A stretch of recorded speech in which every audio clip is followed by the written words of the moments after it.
हरे कृष्णा, जय श्री राम। आज से हम भगवान श्री रामचंद्र जी की दिव्य कथा का श्रवण करने जा रहे हैं। भगवान राम की जीवन गाथा, भगवान राम की जीवन की कथा और उनसे मिलने वाली शिक्षाओं का बहुत सारे ग्रंथों में वर्णन किया गया है, जैसे श्रीमद् वाल्मीकि रामायण, और वेद व्यास जी ने बहुत सारे पुराणों में भगवान राम की कथा का वर्णन किया है, जैसे पद्म पुराण, स्कंद पुराण, शिव पुराण और श्रीमद् भागवत पुराण। इसमें भी भगवान राम की कथा का वर्णन मिलता है। तो आज से हम भगवान श्री राम जी के गुणों की कथा और उनसे मिलने वाली शिक्षाओं का श्रवण करेंगे। आप सबका भगवान राम की दिव्य कथा में स्वागत है। ओम अज्ञानतिमिरान्धस्य ज्ञानाञ्जनशलाकया चक्षुरुन्मीलितं येन तस्मै श्रीगुरवे नमः। मुखं करोति वाचालं पंगुं लङ्घायते गिरिं यत्कृपातमहं वन्दे श्रीगुरुदीनतारिणीं परमानन्दमाधवं श्रीचैतन्येश्वरम्। नमो विष्णुपादाय कृष्णप्रेष्ठाय भूतले श्रीमते भक्तिवेदांत स्वामीति नामिने। नमस्ते सरस्वती देवी गौरवाणी प्रचारिणे निर्विशेष शून्यवादी पाश्चात्यदेशतारिणे। नमो महावेदन्याय कृष्ण प्रेम प्रदायते कृष्णाय कृष्ण चैतन्य नाम्ने गौरहत्युषे नमः। जय श्री कृष्ण चैतन्य प्रभु नित्यानंद श्री अद्वैत गदाधर श्रीवासादि गौर भक्त वृंदा। हरे कृष्णा कृष्ण कृष्णा हरे हरे, हरे राम राम राम हरे हरे। रामं रामानुजं सीतां भरतनुजं सुग्रीवं वायुसूनुश्च प्रणमामि पुनः पुनः। लोकाभिरामं रणरङ्गधीरं राजीवनेत्रं रघुवंशनाथं कारुण्यरूपं करुणाकरन्तं श्रीरामचन्द्रं शरणं प्रपद्ये। उद्भवस्थितिसंहारकारिणीं क्लेशहारिणीं सर्वश्रेयस्करीं सीतां नतोऽहं रामवल्लभाम्। जनकसुता जगजननी जानकी अतिशय प्रिय करुणा निधान की। ताके जुगपद कमल मनावहूँ जासु कृपा निर्मल मति पावहूँ। सिया राम मैं सब जग जानी करूँ प्रणाम जोरी जुग पानी। मनोजवं मारुतुल्यवेगं जितेन्द्रियं बुद्धिमतां वरिष्ठं वातात्मजं वानरयूथमुख्यं श्रीरामदूतं शरणं प्रपद्ये। श्रीगुरुचरण सरोज रज निज मन मुकुर सुधार। वर्णौ रघुवर विमल जश जोदायक फलचार।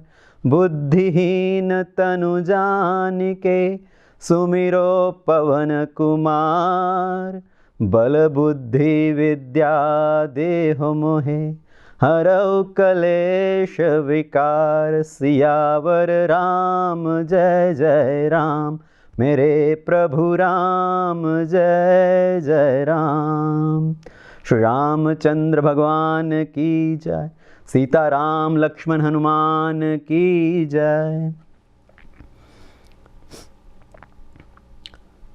तो कथा में प्रवेश करने से पहले गुरुजनों को, भगवान को सादर प्रणाम करते हुए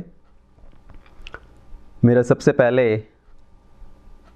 सादर प्रणाम कली पावन अवतार श्रीमान चैतन्य महाप्रभु जी को। चैतन्य महाप्रभु जी जो साक्षात भगवान कृष्ण हैं, जो 500 वर्ष पूर्व इस कलयुग में प्रकट हुए और इस युग धर्म हरिनाम संकीर्तन का प्रचार किया, हरे कृष्ण महामंत्र का प्रचार किया। मेरा सादर प्रणाम श्रील प्रभुपाद जी को, अंतर्राष्ट्रीय कृष्ण भावनामृत संघ के संस्थापक अभय चरण अरविंद भक्ति वेदांत स्वामी श्रील प्रभुपाद, जिन्होंने अपनी गुरु की आज्ञा से पाश्चात्य देशों में वैदिक साहित्य, वैदिक शास्त्रों का प्रचार प्रसार किया, श्रीमद् भगवद गीता, श्रीमद् भागवतम जैसे ग्रंथों का प्रचार किया, हरिनाम का प्रचार किया और पतित जीवों को भगवान के चरणों से जोड़ा, भगवान की भक्ति में जोड़ा, जिनकी कृपा से हमें शास्त्रों को समझने का सामर्थ्य प्राप्त हुआ। मेरा सादर प्रणाम मेरे गुरु महाराज परम पूज्य गोपाल कृष्ण गोस्वामी महाराज। मेरा सादर प्रणाम मेरे सब शिक्षा गुरुओं को, जिनकी कृपा से मुझे रामायण समझने का सामर्थ्य मिला। अपने बचपन से लेके अभी तक मैंने जो भी रामायण को सीखा, समझा, भगवान राम की कथाओं को और उनसे मिलने वाली शिक्षाओं को समझा, तो उसमें मेरे जितने भी गुरुजन सहायक हैं, मेरा उन सबको बहुत बहुत सादर प्रणाम। मेरा सादर प्रणाम गीता प्रेस गोरखपुर, जिसकी वजह से हमें रामायण, जो वाल्मीकि रामायण ओरिजिनल स्टेट में श्लोकों सहित अभी प्राप्त हो रही है। मेरा सादर प्रणाम सभी संत जनों को, जिनकी कृपा से हम भक्ति में आगे बढ़ पा रहे हैं। तो कथा के शुरू करने से पहले हम मंगलाचरण करते हैं। उस मंगलाचरण का अर्थ क्या है? मंगलाचरण को क्या बोलते हैं? मंगलाचरण के दो अर्थ पाए जाते हैं। मंगल उच्चारण, भगवान की स्तुति करना, भगवान को प्रार्थना करना, तो वो है मंगल उच्चारण। और मंगलाचरण का एक अर्थ और है मंगल आचरण, अपने आचरण को मंगलमय बनाना, अपने आचरण को शुभ बनाना।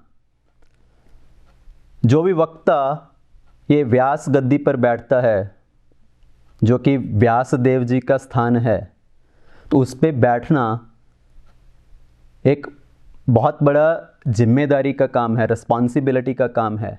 तो हमें अपना आचरण ऐसा बनाना चाहिए कि हम इस व्यास गद्दी को शर्मिंदा ना होने दें, इस व्यास गद्दी की गरिमा महिमा को बनाए रखें। तो हमें अपने आचरण को शुद्ध बनाना चाहिए। हमें अपने जीवन में वो आचरण करना चाहिए जिसको देखकर सभी श्रोतागण, सभी भक्तजनों का भक्ति में आगे बढ़ने का उत्साह बढ़े। हमें अपनी इंद्रियों, अपने मन को अपने वश में करना चाहिए। आजकल बहुत सारी कथाएं हो रही हैं, बहुत सारे कथाकार हैं, वक्ता हैं, जो भगवान की कथाओं का वर्णन करते हैं, पर उनके आचरण में बहुत सारी त्रुटियां पाई जाती हैं। आज व्यास गद्दी पर बैठकर बड़ा बड़ा प्रवचन किया जाता है, पर अगले दिन, कुछ दिनों बाद उनका आचरण दिखाई देता है, जिसकी वजह से वो जेल में भी पाए जाते हैं। तो हमें इस व्यास गद्दी को पतित होने से बचाना है, अपना आचरण शुद्ध करना चाहिए और दूसरों को भी उससे प्रेरणा देनी चाहिए। तो मंगलाचरण, मंगल उच्चारण और मंगल आचरण। अपना आचरण मंगल कैसे बना पाएंगे हम? अपना आचरण मंगल बनाने के लिए हमें गुरु की सहायता चाहिए। गुरु जो हमारा मार्गदर्शन कर सके और हमें अपनी इंद्रियों को वश में करने के लिए प्रेरित करे। जो गुरु वो है जो हमें हमारे मन रूपी दर्पण का दर्शन कराकर हमें हमारे मन के अंदर छुपे हुए विकारों को दिखाकर उन्हें साफ करने में सहायता करे। जो दर्पण है वो भी दो तरह का होता है। एक तो बाहर लगा हुआ दर्पण, जो दीवार पे टंगा हुआ दर्पण है, जिसमें हम अपना मुख देख सकते हैं, अपने बाल देख सकते हैं, अपने दांत देख सकते हैं। और दूसरा दर्पण है हमारा मन रूपी दर्पण, निज मन मुकुर। तो जो बाहर लगा हुआ दर्पण है, दीवार पे लगा हुआ दर्पण है, उसको तो हम पानी मारकर, कपड़ा मारकर, कागज मारकर उससे साफ कर सकते हैं। पर जो हमारा हृदय रूपी, मन रूपी दर्पण है, वो साफ कैसे होगा? तो उसको साफ करने के लिए गुरु की आवश्यकता पड़ती है। गुरु हमें हमारे मन रूपी दर्पण का दृश्य दिखाता है कि तुम्हारे मन के अंदर इतने विकार हैं, पहले उन विकारों से मुक्ति प्राप्त करो, अपना आचरण शुद्ध करो। ये मनुष्य रूप पाकर हमारा कर्तव्य बनता है कि हम अपने जीवन में एक गुरु प्राप्त करें, ताकि हम इस जीवन का जो उद्देश्य है, भगवान की भक्ति प्राप्त करना, भगवान का प्रेम प्राप्त करना, भगवान के धाम को वापस जा पाना, ताकि हम उस उद्देश्य को सफल बना सकें। तो गुरु प्राप्त करना परम आवश्यक है। और गुरु की प्राप्ति कैसे होगी? गुरु की प्राप्ति होती है भगवान की कृपा से। बिन हरि कृपा मिले नहीं संता। तो भगवान की कृपा से ही हमारे जीवन में संत जनों का, गुरुजनों का आगमन होता है।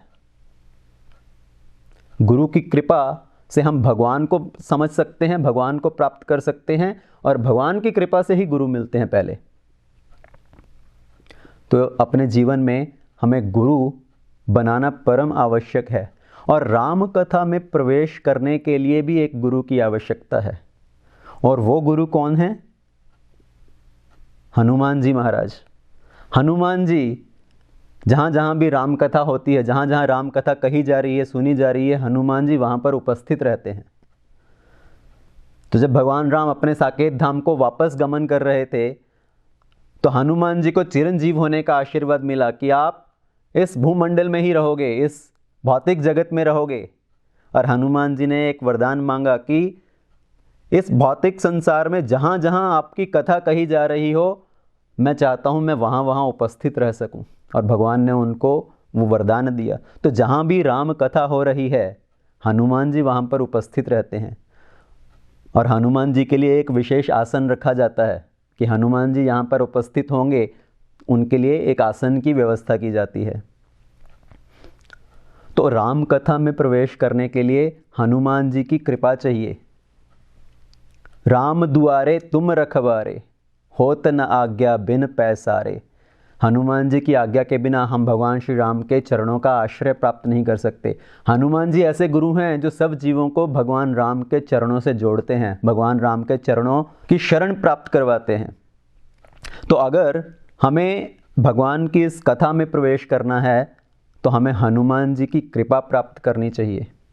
और हनुमान जी की कृपा प्राप्त कैसे होगी? हनुमान जी की कृपा सर्वत्र सर्वदा उपस्थित है, हमें सिर्फ उनको प्रार्थना करने की आवश्यकता है। तो हनुमान जी हैं कौन जो हमें भगवान से जोड़ते हैं?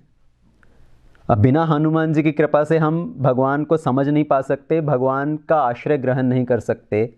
जैसे बोलते हैं, दुनिया चले ना श्री राम के बिना, राम जी चले ना हनुमान के बिना। दुनिया चले ना श्री राम के बिना, राम जी चले ना हनुमान के बिना। पार ना लगोगे श्री राम के बिना, राम ना मिलेंगे हनुमान के बिना। पार ना लगोगे श्री राम के बिना, राम ना मिलेंगे हनुमान के बिना। तो हनुमान जी की कृपा के बिना हम राम कथा में प्रवेश नहीं कर सकते, राम जी की कृपा प्राप्त नहीं कर सकते। तो इसलिए हमें पहले हनुमान जी को प्रार्थना करनी चाहिए, ताकि हम भगवान राम की कथा को बोल पाएँ, उनका श्रवण कर पाएँ। हनुमान जी हैं कौन? हनुमान जी का नाम हम जानते हैं, हनुमान जी पर हनुमान जी के नाम के आगे बहुत सारे विशेषण भी लगाए जाते हैं।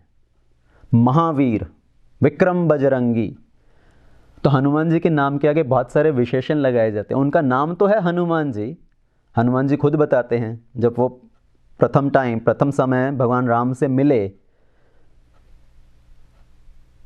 तो वो रूप बदल कर आए, पर जब उन्होंने अपना असली रूप दिखाया और तब उन्होंने भगवान को अपना परिचय दिया, मेरा नाम हनुमान है, मम नाम हनुमान।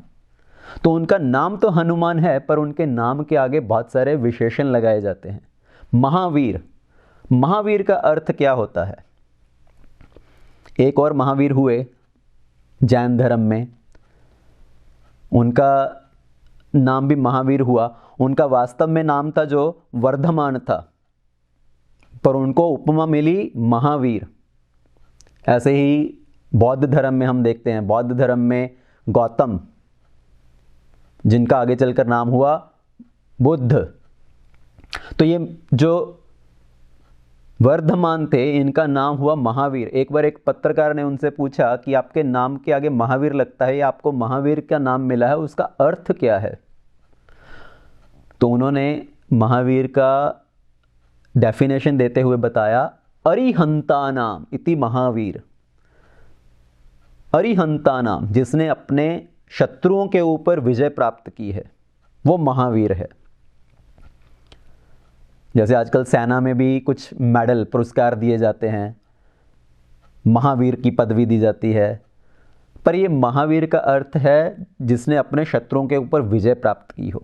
पर किस तरह के शत्रु? जो हमारे हृदय के अंदर बैठे हुए शत्रु हैं, ये काम, क्रोध, लोभ, मोह, मद, मत्सर्य, तो जितने भी ये विकार हैं, ये हमारे सबसे बड़े शत्रु हैं।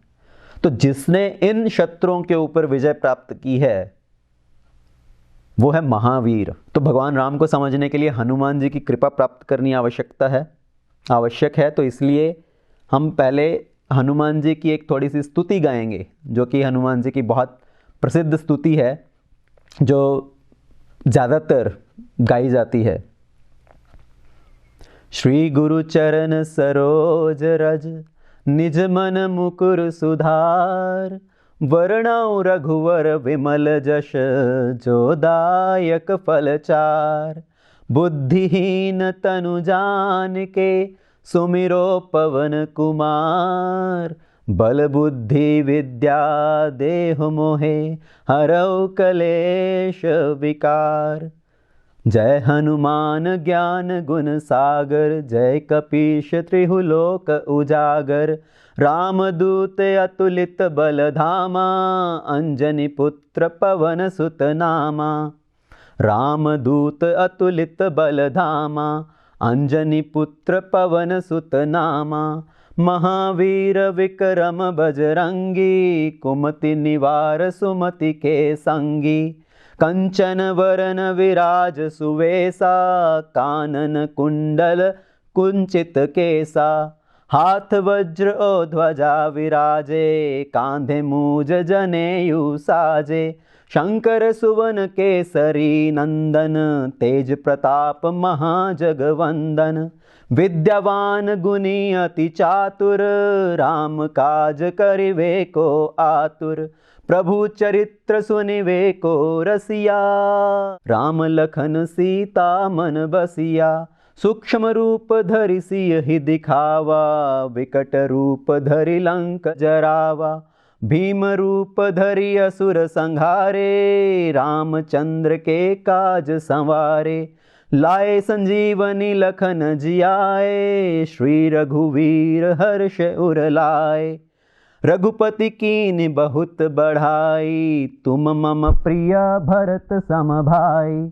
सहस वदन तुम्हारे जश गावे, अस कहीं श्रीपति कंठ लगावे। सनकादि ब्रह्मादि मुनीसा, नारद सारद सहित अहिसा। जम कुबेर दिगपाल जहाँ ते, कभी कोविद कही सके कहाँ ते। तुम उपकार सुग्रीव ही कीना, राम मिलाए राजपद धीना। तुम्हारे मंत्र भीषण माना, लंकेश्वर भय सब जग जाना। जुग सहस्र जो जन पर भानु, लील्योताहि मधुर फल जानु। प्रभु मुद्रिका मेलि मुख माही, जलधि लांघ गए अचरज नाही।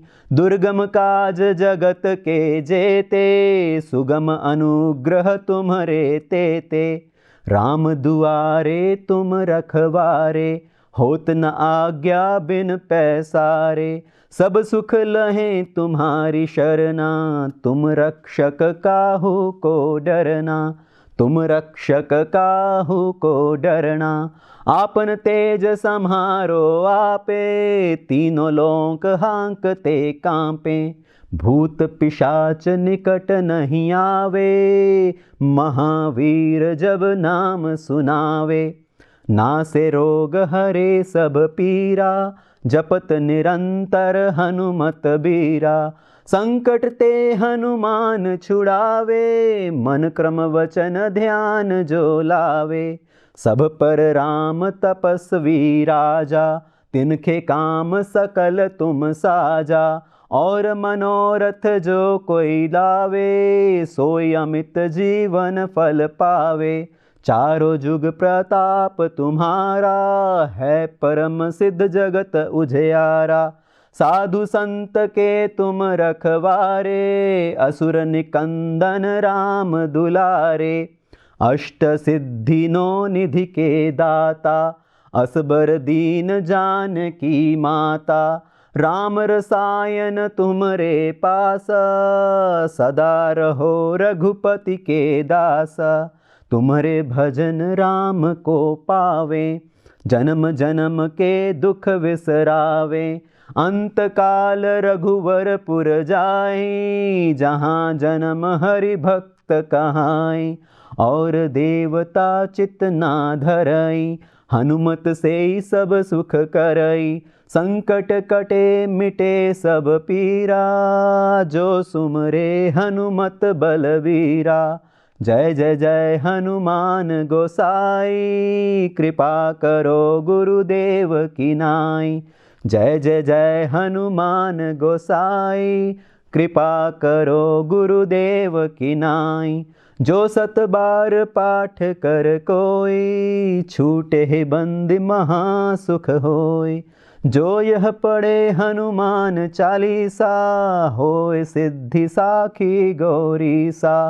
तुलसीदास सदा हरि चेरा, कीजे नाथ हृदय मह डेरा। कीजे नाथ हृदय मह डेरा। पवन तनय संकट हरण, मंगल मूर्ति रूप। राम लखन सीता सहित, हृदय बसो सुरभूप। राम लखन सीता सहित, हृदय बसो सुरभूप। श्री हनुमान जी महाराज की जय। श्री रामचंद्र भगवान की जय। तो हनुमान जी भगवान राम के द्वारपाल हैं। राम दुआरे तुम रखवारे, होत न आज्ञा बिन पैसारे। तो हनुमान जी की आज्ञा के बिना कोई राम जी के चरणों तक नहीं पहुंच सकता। कई बार लोगों के मन में इस तरह के विचार भी आने शुरू होते हैं कि हनुमान जी जो हैं वो अपने आप में ही भगवान हैं, वो तो राम जी के बराबर के भगवान हैं। पर हनुमान जी को इस तरह का जो भाव है वो बिल्कुल पसंद नहीं आता। हनुमान जी भगवान राम के सेवक हैं, उनके दास हैं, उनके भक्त हैं। उनका काम है सबको भगवान के साथ जोड़ना। तो हमें ऐसा नहीं समझना चाहिए कि हनुमान जी अपने आप में ही भगवान हैं, वो सर्वशक्तिमान हैं और भगवान राम के ही समान हैं, उनमें और भगवान राम में कोई अंतर ही नहीं है। तो ये एक तरह से अपराध हो जाता है। फिर एक बार एक व्यक्ति बहुत चिंतित था, बहुत परेशान था। किसी मेले में गए तो अपनी पत्नी से अलग हो गए, अपनी पत्नी से बिछड़ गए। तो अपनी पत्नी को खोज रहे थे, तो ढूंढते ढूंढते वो भगवान राम के मंदिर के सामने पहुंचे। तो जैसे ही भगवान राम के मंदिर में जा रहे हैं दर्शन करने, भगवान से प्रार्थना करने, तो उनको एक और व्यक्ति दिखाई दिए। तो उन्होंने पूछा, बड़े परेशान लग रहे हैं, क्या हुआ? तो उन्होंने बोला कि मेरी पत्नी मुझसे अलग हो गई है, हम बिछड़ गए हैं, तो मैं अपनी पत्नी को ढूंढ रहा हूँ, इसलिए भगवान से प्रार्थना करने आया हूँ। तो जो दूसरे व्यक्ति थे वो अलग ही भाव में थे, तो उन्होंने कहा आप राम जी के पास क्यों जा रहे हो, आप हनुमान जी के पास जाइए। हाँ, राम जी के मंदिर के सामने ही एक हनुमान जी का मंदिर है, तो आप हनुमान जी के से प्रार्थना कीजिए। भगवान राम की पत्नी उनसे अलग होगी तो उनको मिलाने वाले भी हनुमान जी हैं, तो आप हनुमान जी के पास जाइए। तो इस तरह का लोगों का भाव रहता है कई बार कि हनुमान जी भगवान राम से बड़े हैं, उनसे बढ़कर हैं, कि उनके काम तो हनुमान जी ने संवारे। तो ये जो भाव है बहुत ही अपराध युक्त भाव है, इस तरह के भाव से हमें बचना चाहिए। हनुमान जी को ये भाव बिल्कुल पसंद नहीं है, क्योंकि उनको कोई भगवान राम के समान समझे। दास को ये बात कभी पसंद नहीं आती कि उनको उनके स्वामी के साथ तुलना की जाए, उनके स्वामी के बराबर समझा जाए। तो हनुमान जी से प्रार्थना करते हुए अभी हम श्री राम कथा में प्रवेश करते हैं। तो भगवान राम की कथा बड़ी सुंदर पावन कथा है, जो सबको पावन करने वाली है, इस पूरे जगत को पावन करने वाली है। भगवान राम की कथा की तुलना कैसे की गई है? राम कथा मंदाकिनी चित्रकूट चित्तचार। तो भगवान राम की कथा को मंदाकिनी की धारा के समान समझा गया है। मंदाकिनी की धारा क्या है? गंगा की ही धारा है। चित्रकूट में अनुसुईया जी ने अपनी तपस्या से गंगा की एक धार को वो चित्रकूट तक ले आए, जिसका नाम हुआ मंदाकिनी। तो राम कथा मंदाकिनी, तो राम कथा भी मंदाकिनी की धारा के समान है। मंदाकिनी की धारा गंगा की धारा है। लोग गंगा स्नान करने के लिए जाते हैं, अलग अलग तीर्थ यात्रों पे जाते हैं, पवित्र नदियों में स्नान करने जाते हैं, जिससे कि उनके पाप नष्ट हो सकें। तो गंगा में स्नान करके, प्रयागराज में स्नान करके, अन्य तीर्थ यात्रा करके, तप करके हम अपने पाप के बंधन से छुटकारा पा सकते हैं, पर हमारे जो पाप करने की वृत्ति है वो नष्ट नहीं होती। लोग जितना मर्जी प्रायश्चित करें, ये तप करें, गंगा स्नान करें, तीर्थ यात्रा करें, उससे पाप कर्मों का फल नष्ट हो सकता है, पर पाप करने की जो वृत्ति है वो नष्ट नहीं होती। पर भगवान की कथा इतनी पावन है कि ये हमारे पाप कर्मों के फल को भी नष्ट करती है, और जो पाप करने की वृत्ति है उसको भी समाप्त करती है। तो इसलिए राम कथा मंदाकिनी, ये मंदाकिनी गंगा की धारा है। लोग जब गंगा स्नान करने जाते हैं, किसी अलग तीर्थ यात्रा पे जाते हैं, तीर्थ स्नान करने जाते हैं, तो जहाँ उसमें स्नान करते हुए, उन नदियों में स्नान करते हुए अगर किसी का दुर्घटनावश पाँव फिसल जाए तो उसकी मृत्यु हो सकती है। ये तीर्थ नदियों में, जब पवित्र नदियों में लोग स्नान करने जाते हैं, तो वहाँ पर कुछ लोहे की चेन बंधी रहती है, उसको पकड़कर उसमें स्नान करने के लिए, क्योंकि नदी का वेग बहुत तेज होता है कि कोई व्यक्ति उसके अंदर बह ना जाए। तो उसके अंदर स्नान करते हुए उस जंजीर को पकड़कर दुर्घटनावश अगर किसी का हाथ छूट जाए, पैर फिसल जाए, तो गंगा में, सरस्वती में डूबकर किसी की मृत्यु भी हो सकती है। तो गंगा में डूबकर कोई मर सकता है, पर राम कथा में कोई डूब जाए तो इस भव सागर से तर सकता है। तो राम कथा इतनी पावन है, भगवान की कथा, हरि कथा, भागवत कथा इतनी पावन कथा है कि इसमें अगर कोई भावपूर्वक डूब जाए तो इस भव सागर से तर सकता है। ये जो भौतिक जगत है ये भव सागर है, दुखों का सागर है, कलेशों का सागर है। इससे अगर हमें बचना है तो क्या बचाता है? इस भव से भाव बचाता है। अगर हमारे हृदय में भगवान के प्रति भाव उत्पन्न हो, भगवान के प्रति भक्ति उत्पन्न हो, तब हम इस भव सागर से बच सकते हैं। तो भाव में डुबोकर इस भव से पार करा देना, यही राम कथा का मधुर फल है। तो राम कथा मंदाकिनी चित्रकूट चित्तचार। और राम कथा को और भी कहा गया है राम कथा सुंदर करतारी, संशय विहग उड़ावन हारी। राम कथा सुंदर करतारी, कर मीन्स हाथ, तारी क्लैपिंग। तो राम कथा सुंदर करतारी, ये ताली बजाने के समान है, जिससे हमारे सब संशय भाग जाते हैं। तो इसको ताली बजाने के बराबर क्यों समझा गया है? जैसे जब हम ताली बजाते हैं तो वृक्ष के ऊपर बैठे हुए सब पक्षी उड़ जाते हैं आवाज़ सुनकर, डर कर। तो वैसे ही राम कथा सुंदर कर तारी, संशय विहग उड़ावन हारी। हमारे जीवन में जितने भी संशय हैं, भगवान के प्रति जो संशय है, भक्ति के प्रति जो संशय है, वो सब संशय भगवान की कथा सुनकर दूर हो जाते हैं। और राम कथा क्या है? राम कथा कलि विटप विकुठारी। इस कलयुग रूपी वृक्ष को काटने के लिए ये कुल्हाड़ी के समान है। ये कलयुग में बहुत सारे क्लेश हैं, बहुत सारे दोष हैं। तो इस कलयुग के दोषों को अगर हमें जड़ से ख़त्म करना है, इस कलयुग रूपी वृक्ष को अगर हमें जड़ से काटना है, तो उसके लिए राम कथा कुल्हाड़ी के समान है। अगर कोई अपने आप को राम कथा में डुबोकर रखता है तो उसके जीवन में जितने विकार हैं सब विकार समाप्त हो जाएंगे। तो भगवान की मधुर कथा, दिव्य कथा, पवित्र कथा, इसका भाव सहित श्रवण करना चाहिए और इनसे जो शिक्षाएं मिलती हैं उन शिक्षाओं को अपने जीवन में लागू करना चाहिए। भगवान की कथा सुनने का अर्थ सिर्फ ये नहीं है कि भगवान की लीला का श्रवण करना। भगवान की लीला तो है, पर उस लीला से हमें क्या शिक्षाएं प्राप्त होती हैं। तो भगवान राम की कथा के दो पहलू हैं। एक तो है भगवान राम की सात्विक कथा और दूसरा है तात्विक कथा। सात्विक कथा मतलब भगवान की लीला, भगवान की दिव्य लीलाओं का श्रवण करना। लीला को सुन के भगवान के प्रति हमारा आकर्षण बढ़ता है, हमारे हृदय में भगवान के प्रति भक्तिभाव बढ़ता है, प्रेम बढ़ता है। तो भगवान की लीला का श्रवण तो है ही, वो है सात्विक कथा। कई बार लोग बोलते हैं कि भगवान राम तो हुए ही नहीं, ये तो सब मन घड़त चीज़ें हैं। भगवान राम का अर्थ है आनंद। भगवान राम के नाम के ये सब अर्थ हैं, पर इसका मतलब ये नहीं है कि भगवान राम हुए ही नहीं, महाराज दशरथ हुए ही नहीं, अयोध्या थी ही नहीं। अयोध्या अभी भी है, चित्रकूट अभी भी है, लंका अभी भी है। ये सब स्थान अभी भी उपस्थित हैं जहाँ पर हम तीर्थ यात्रा के लिए जा सकते हैं। तो एक है सात्विक कथा और दूसरा पहलू है तात्विक कथा।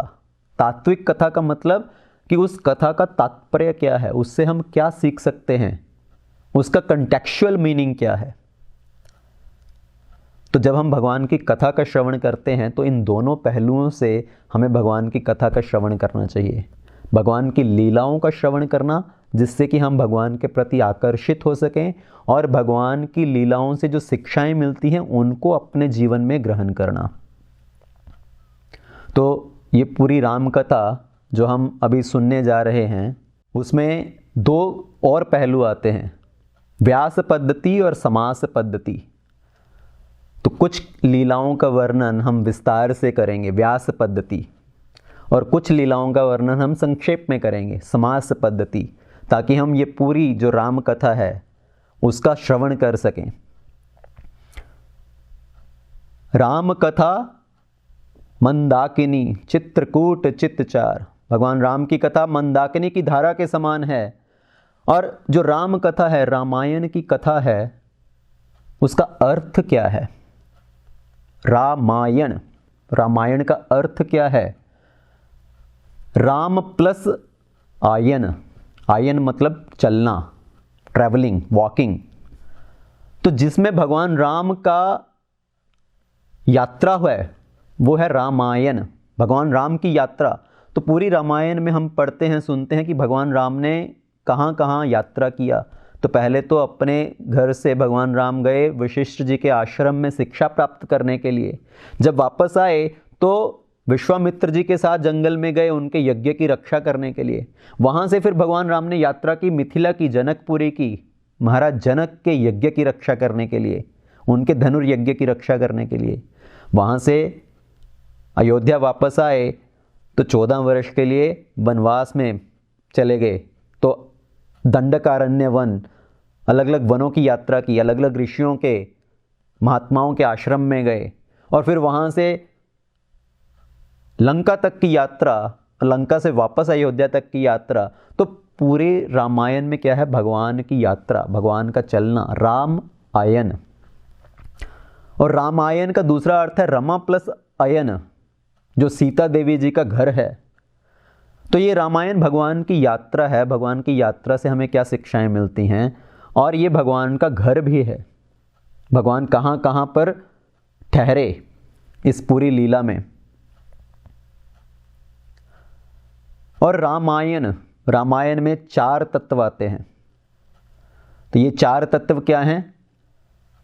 र म य न।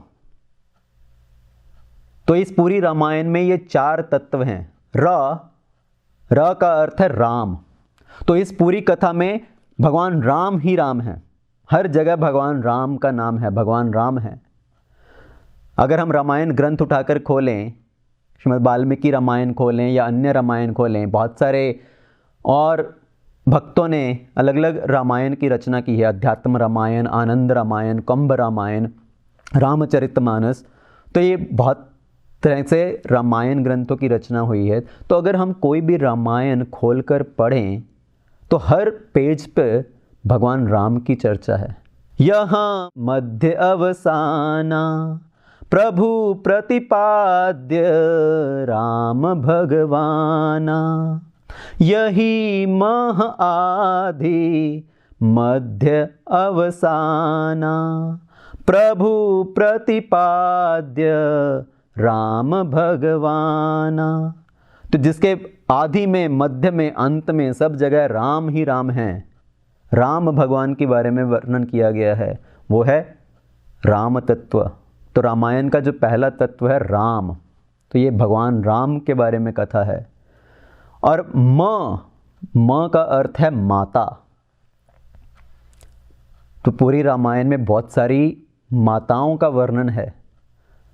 सीता माता, भगवान राम जी की भार्या, उनकी पत्नी माता सीता, माता कौशल्या, माता सुमित्रा,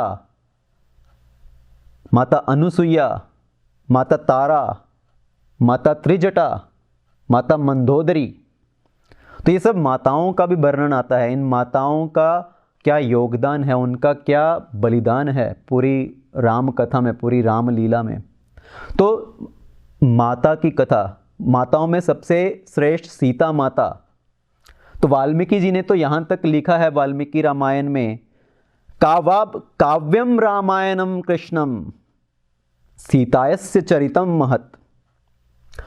काव्यम रामायणम कृष्णम, ये मैं रामायण काव्य की रचना कर रहा हूँ। काव्यम रामायणम कृष्णम सीतायस्य चरितम महत्, जिसमें सीता का चरित्र ही सबसे महान है, सबसे इम्पॉर्टेंट है।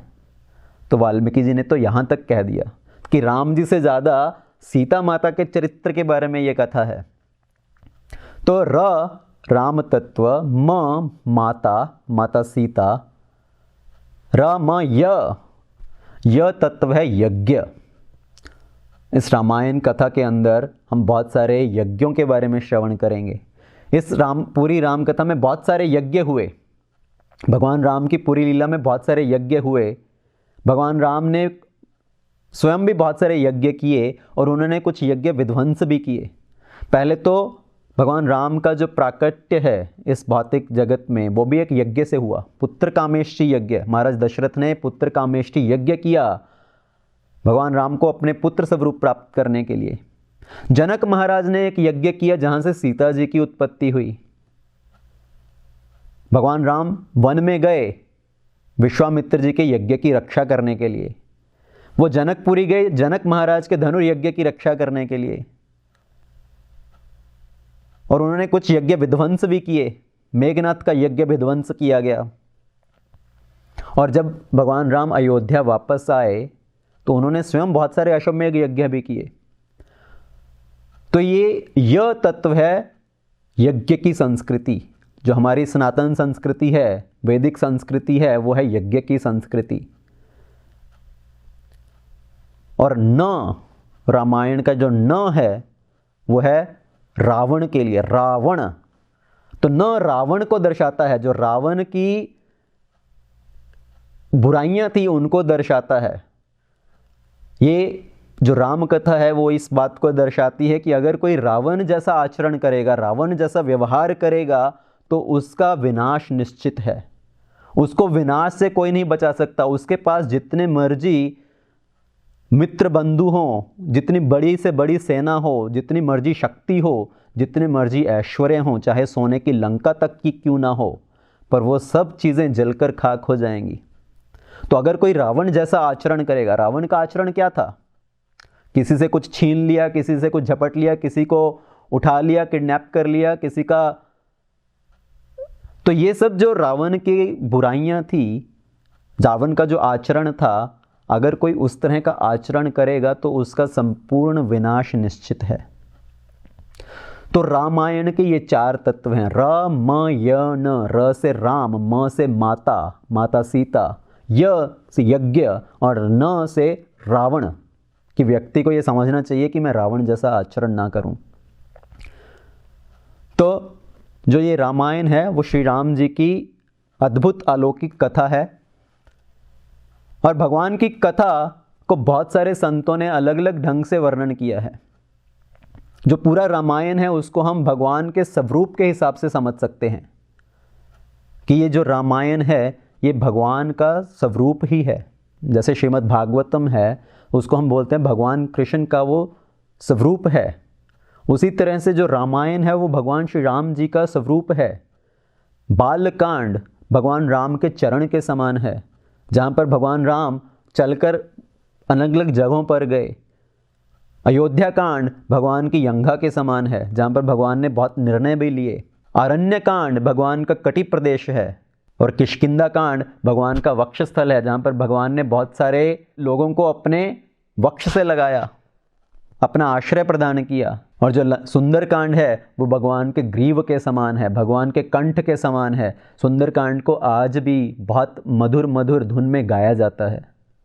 और जो लंका कांड है वो भगवान के मुख के समान है, जहाँ पर भगवान ने सब जो राक्षसी लोग थे, आसुरिक लोग थे, उनको मृत्यु के घाट उतारा। जैसे भगवत गीता में भगवान अपना विराट स्वरूप दिखाते हैं, उसमें दिखाते हैं कि जितने भी सब सैनिक हैं भगवान के मुख के अंदर जा रहे हैं और दांतों के अंदर अटके हुए हैं, जैसे एक चना अटका रहता है। तो लंका कांड, युद्ध कांड वो भगवान के मुख के समान है, जहां पर भगवान ने सब राक्षसों को दंड दिया। और उत्तरकांड भगवान के मस्तक के समान है, जहाँ पर भगवान ने बहुत सारे ऋषि मुनियों को, साधु महात्माओं को अपने घर में आमंत्रित किया, उनसे बहुत सारी कथाओं का श्रवण किया, बहुत सारा वार्तालाप किया, चर्चा किया। तो ये जो रामायण है ये एक तरह से भगवान का साक्षात स्वरूप है। रामायण का महात्म्य क्या है? अगर हम रामायण को वास्तव में समझना चाहते हैं तो पहले रामायण का महात्म्य समझना चाहिए। रामायण का महात्म्य, रामायण महाकाव्यम सर्व वेदेषु सम्मतम सर्व पाप प्रशमनम दुष्ट ग्रह निवारणम। तो ये रामायण क्या है? रामायणम महाकाव्यम, ये एक महाकाव्य है, कविता। तो जो रामायण है ये भगवान की कथाओं की कविता है। आजकल लोग बहुत सारी कविताएं, पोएम्स गाते हैं, twinkle twinkle little star, this that, जो बच्चों की पोएम्स रहती हैं। तो ये कोई साधारण कविता नहीं है, ये भगवान राम की गाथाएं, अलौकिक कथा है, महाकाव्य है। रामायणम महाकाव्यम सर्व वेदेषु सम्मतम। और ये सर्व वेद, जितने भी हमारे वेद हैं, 4 वेद, उपवेद, उसकी सम्मति के हिसाब से है। परम तत्व का इसमें निरूपण किया गया है कि परम तत्व क्या है, भगवान, परम भगवान कौन है। रामायणम महाकाव्यम सर्व वेदेषु सम्मतम सर्व पाप प्रशमनम। रामायण की कथा ऐसी अलौकिक कथा है जिससे संपूर्ण पाप का जड़ से विनाश हो जाता है। दुष्ट ग्रह निवारणम। तो जो रामायण की कथा है उसको पूर्णतः भाव से सुनना चाहिए। और रामायण को बहुत सारे भक्तों ने अलग अलग प्रकार से वर्णन किया है। हरि अनंत हरि कथा अनंता, कहीं सुनहि बहुविधि सब संता, रामचंद्र के चरित सुहाए, कल्प कोटि लगी जाहि न गाए। तो भगवान की कथाओं का जितना भी हम वर्णन श्रवण करें ये कभी भी समाप्त नहीं हो सकता। हरि अनंत, हरि कथा अनंता। तो भगवान अनंत हैं और भगवान की कथाएं भी अनंत हैं। कहाँ ही सुन ही बहुविधि सब संता। तो बहुत सारे संतों ने अलग अलग ढंग से उस कथाओं का वर्णन किया है। तो जब हम ये सब ग्रंथ पढ़ते हैं, वाल्मीकि रामायण और पद्म पुराण, स्कंद पुराण, भागवतम में जैसे थोड़ा वर्णन किया गया है इन चीज़ों का, तो उनमें थोड़ा कुछ डिफरेंस हो सकता है। तो वो डिफरेंस एक तो कल्प के आधार पर भी हो सकता है, क्योंकि भगवान अलग अलग समय पर अलग अलग कल्पों में प्रकट होते हैं और अपनी लीला करते हैं। तो ये कल्प का भेद भी है कि भगवान की लीलाओं में थोड़ा अंतर पाया जाता है। तो जितने भी ये साधु संत लोगों ने अपने भाव से भगवान की कथा का वर्णन किया है, ये सब कथाएं हैं शास्त्रों के आधार पर, वाल्मीकि रामायण और पुराण। तो ये एक मेन सोर्स है जहाँ पर भगवान की कथाओं का वर्णन किया गया है। और आधुनिक समय में, आज से 500 वर्ष पहले या रिसेंट टाइम्स में जो कथाओं का वर्णन किया गया है, तो ये सब इन शास्त्रों के आधार पर है।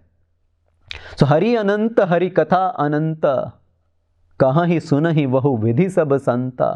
रामचंद्र के चरित्र सुहाए, भगवान राम की सुंदर सुंदर कथाएं, उनके चरित्र के बारे में जो कथा है। कल्प कोटि लगी जा ही न गाए। तो अगर हम 1 करोड़ कल्प के लिए भी भगवान की कथाओं का वर्णन करते रहें, तब भी भगवान की कथाएं समाप्त नहीं हो सकती। ऐसा भगवान राम की कथाओं का महात्म्य बताया गया है। सो नाना भांति राम अवतारा, रामायण शतकोटि अपारा। तो भगवान राम बहुत अलग अलग ढंग से अपना अवतार ग्रहण करते हैं और करोड़ तरह से रामायण का वर्णन किया गया है।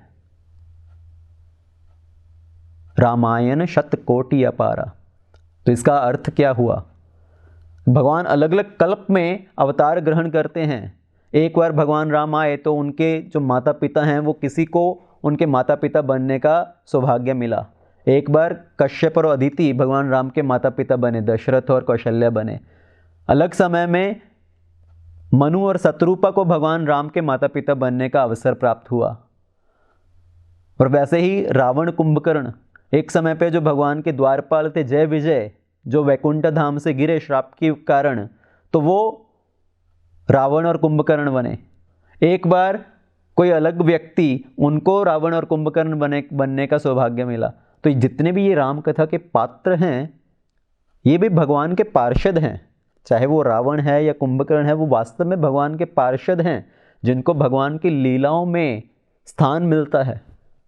जैसे अगर हम मंदिर में भगवान की लीला करें, भगवान की लीलाओं के ऊपर एक नाटक करें, तो उसमें हम अलग अलग भक्तों को पात्र देते हैं कि अच्छा ये भक्त, इनको भगवान राम का किरदार करना है, इनको रावण का कैरेक्टर करना है। तो भक्तों को ही वो सब रोल दिए जाते हैं। उसी तरह से भगवान की जो साक्षात लीला है, जब भगवान इस धाम में आते हैं, इस जगत में आते हैं, तो उनके जो अलग अलग पार्षद हैं, उनको भगवान की लीलाओं में सम्मिलित किया जाता है। तो हमें जितने भी ये पात्र हैं, उनके प्रति दुर्व्यवहार या दुर्विचार नहीं रखने चाहिए। हमें सीखना क्या है कि जो उन्होंने जिस तरह के कर्म किए, जिस तरह का उन्होंने आचरण किया, हमें उस आचरण से बचना है। इसलिए बोलते हैं कि जो hate the sin not the sinner. इसीलिए हमें भगवान राम की कथाओं में जितने ये पात्र हैं जो राक्षसी प्रवृत्ति के भी हैं, तो हमें उनसे क्रोध की भावना या इस तरह की गलत भावना नहीं रखनी चाहिए, बल्कि हमें यह सीखना चाहिए कि हमें उन जैसा आचरण नहीं करना है। हरि अनंत हरि कथा अनंता, नान भांति राम अवतारा। तो इस तरह से भगवान राम अलग अलग समय में अपना चरित्र प्रकट करते हैं इस भौतिक जगत में। और भगवान राम की कथा जहाँ जहाँ बोली जाती है, जहाँ जहाँ भगवान राम की कथा का श्रवण किया जाता है, वो स्थान परम पवित्र बन जाता है। कथा रामायणस्यापि नित्य भवति यद ग्रहे, तद ग्रहम तीर्थ रूपम ही दुष्टानाम पापनाशनम। कथा रामायणस्यापि, भगवान राम की कथा जहाँ जहाँ हो रही है, नित्य भवति यद ग्रहे, तो नित्य रूप से जिस घर में, जिस स्थान पर, जिस आश्रम पर भगवान की कथा का वर्णन किया जा रहा है, तो वो स्थान कैसा बन जाता है? तद गृहम तीर्थ रूपम ही, तो वो स्थान जो है वो तीर्थ स्थान के बराबर है। तो इसलिए भगवान राम की कथा का नित्य श्रवण किया जाना चाहिए। इससे जो पूरा स्थान है, जो पूरा वातावरण है, वो पूरा वातावरण शुद्ध होता है, पवित्र होता है और सद्विचार, सद्भावना प्रकट होती है। जो रामायण है वो पूरे शास्त्रों का निचोड़ है, पूरे शास्त्रों के आधार पर है। गावत वेद पुराण अष्टदश, छहों शास्त्र सब ग्रंथन का रस। तो ये रामायण क्या है? वेद पुराण अष्टदश, जितने 4 वेद हैं, 18 पुराण हैं, ये उनका निचोड़ है, ये उन्हीं के आधार पर है। छहों शास्त्रों का रस, 6 प्रकार के शास्त्र होते हैं हमारे वैदिक जो शास्त्र हैं, श्रुति, स्मृति, वेद, उपनिषद, पुराण और इतिहास, तो ये सबका रस है। तो अगर हम रामायण की कथा सुन रहे हैं तो इसका मतलब है कि हम ये सब वेद, उपनिषद, पुराण, इन सबको सुन रहे हैं, इन सब का पूरा निचोड़ सुन रहे हैं। तो इसलिए पूरे भाव के साथ, पूरे ध्यान पूर्वक हमें भगवान राम की कथाओं का श्रवण करना चाहिए। रामचरितमानस एहि नामा, सुनत श्रवण पाई विश्रामा। तो भगवान राम की कथा इतनी पावन है कि उसको सुनते ही हृदय को आराम, विश्राम प्राप्त हो जाता है। राम कथा की भी वैसी ही महिमा, भगवान राम की लीलाओं की भी वैसी ही महिमा। राम की कथा सुनकर, भगवान की लीलाओं का श्रवण करके हृदय जो है हमारा पूर्ण पवित्र हो जाता है, सब विकार नष्ट हो जाते हैं। तो वाल्मीकि जी ने इस रामायण ग्रंथ की रचना की, और उन्होंने रचना किसकी प्रेरणा से की? तो वाल्मीकि जी के जो गुरु हैं वो भी नारद जी ही हुए। तो वाल्मीकि जी के हृदय में एक बार ये प्रश्न आया कि इस पूरी पृथ्वी पे क्या कोई ऐसा व्यक्ति है जो संपूर्ण गुणों से संपन्न हो, जिसके अंदर सब तरह के गुण हो, जो मर्यादाशील हो, जो बहुत बलवान हो, बुद्धिवान हो, गुणवान हो, चरित्रवान हो, जिसके अंदर संपूर्ण गुण हो, जो हृदय से बहुत कोमल हो, दूसरों के प्रति, जिसके प्रति स्नेह की भावना हो, जिसको क्रोध छू ना पाए, पर अगर उसको शत्रु के ऊपर क्रोध आ जाए तो कोई उसके क्रोध से बच ना पाए, जिससे देवता भी डरते हों, जो सबका परम स्नेही, परम हितकारी हो। तो ऐसा कौन है जिसके अंदर ये सब गुण हो?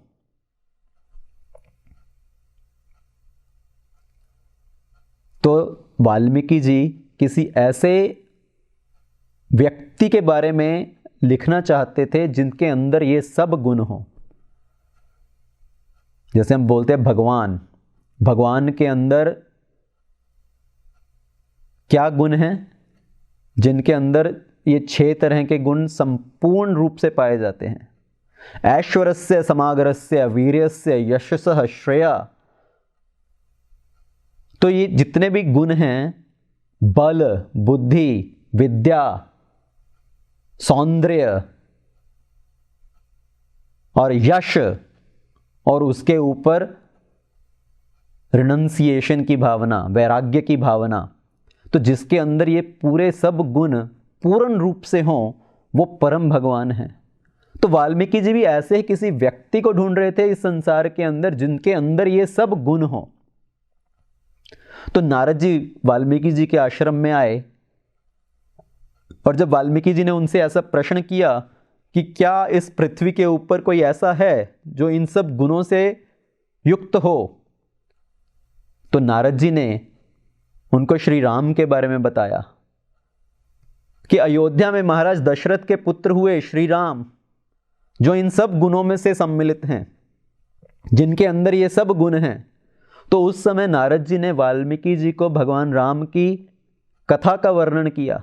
तो नारद जी ने 5 मिनट में श्री राम की संपूर्ण कथा बहुत ही संक्षेप में वाल्मीकि जी को बताई कि दशरथ जी के पुत्र हुए श्री राम, जो अपने पिता का वचन पूरा करने के लिए, अपनी माता का वचन पूरा करने के लिए 14 वर्ष के लिए वन में गए, उनकी पत्नी सीता और उनके छोटे भाई लक्ष्मण भी उनके साथ वन को गए।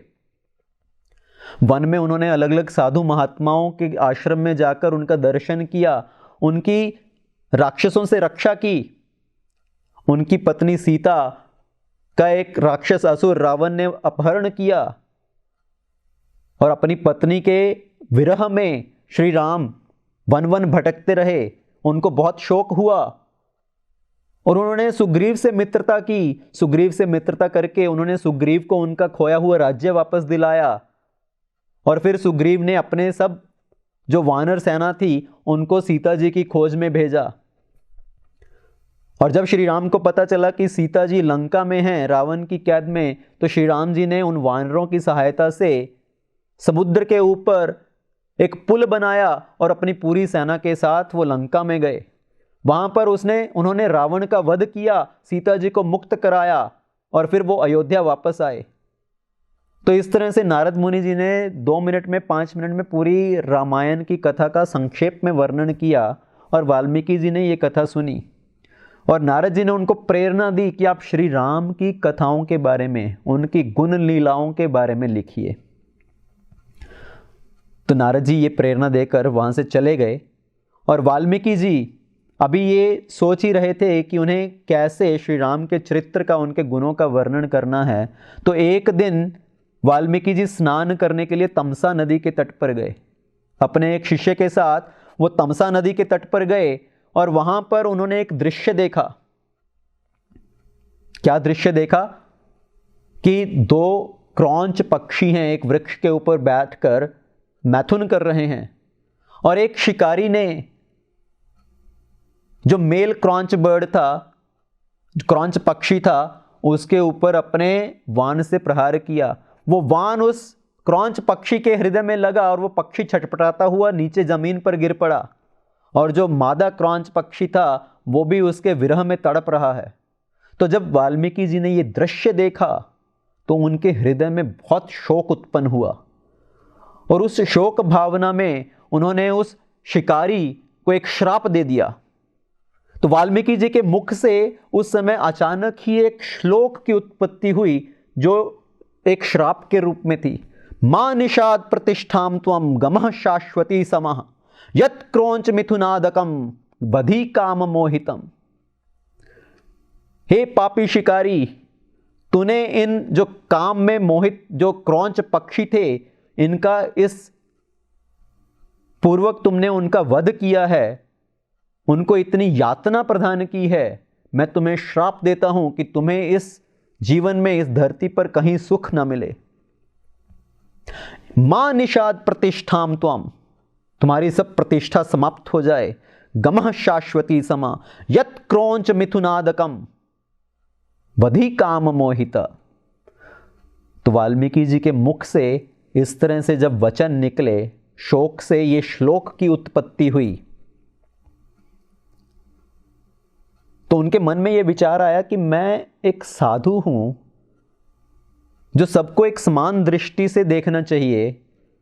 मेरे हृदय में एकदम से ये शोक भावना क्यों आई? मुझे तो हर परिस्थिति में एक समान होना चाहिए, चाहे सुख है या दुख है, मान है या अपमान है।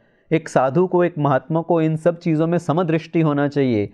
मेरे हृदय में एकदम से ये शोक की भावना क्यों उत्पन्न हुई और मेरे मुख से इस तरह का ये वचन क्यों निकले? तो वो इस तरह से सोच रहे थे। उन्होंने अपने शिष्य भारद्वाज जी को इसके बारे में बताया। तो अभी वो इन सब चीज़ों के ऊपर विचार कर रहे थे तो उनके आश्रम में ब्रह्मा जी प्रकट हुए। वाल्मीकि जी के आश्रम में ब्रह्मा जी आए और उन्होंने उनको प्रेरणा दिया कि आपके मुख से जो ये श्लोक की उत्पत्ति हुई है, कि वाल्मीकि जी के मुख से शोक की वजह से श्लोक की उत्पत्ति हुई। और ब्रह्मा जी ने कहा आपके मुख से जो श्लोक निकला है ये एक परफेक्ट मीटर में है, एक बहुत पर्टिकुलर धुन में है। आप उसी धुन में श्री राम जी के गुण चरित्र का वर्णन कीजिए। ये विधि का ही प्रेरणा है जिसकी वजह से आपके मुख से ये वचन निकले हैं। तो ब्रह्मा जी फिर से उनको प्रेरणा देकर वहाँ से अंतर्ध्यान हुए और वाल्मीकि जी ने फिर नारद मुनि जी की प्रेरणा से और ब्रह्मा जी की प्रेरणा से इस रामायण ग्रंथ की रचना की, जो सब श्लोक एक बहुत ही बढ़िया सुंदर मीटर में है। वाल्मीकि जी ने 24,000 श्लोकास में रामायण ग्रंथ की रचना की। ये 24,000 श्लोक में रामायण ग्रंथ है। भागवत ग्रंथ जो सब पुराणों में सर्वश्रेष्ठ श्रीमद् भागवत पुराण आता है, उसमें है 18,000 श्लोक, और रामायण वाल्मीकि रामायण में है 24,000 श्लोक। तो वाल्मीकि जी ने इसकी पूरी रचना करने के बाद सोचा कि अभी मैं ये पूरे जो ग्रंथ है वो किसको शिक्षा प्रदान करूं। तो वाल्मीकि जी के आश्रम में उस समय दो बहुत ही दिव्य बालक थे।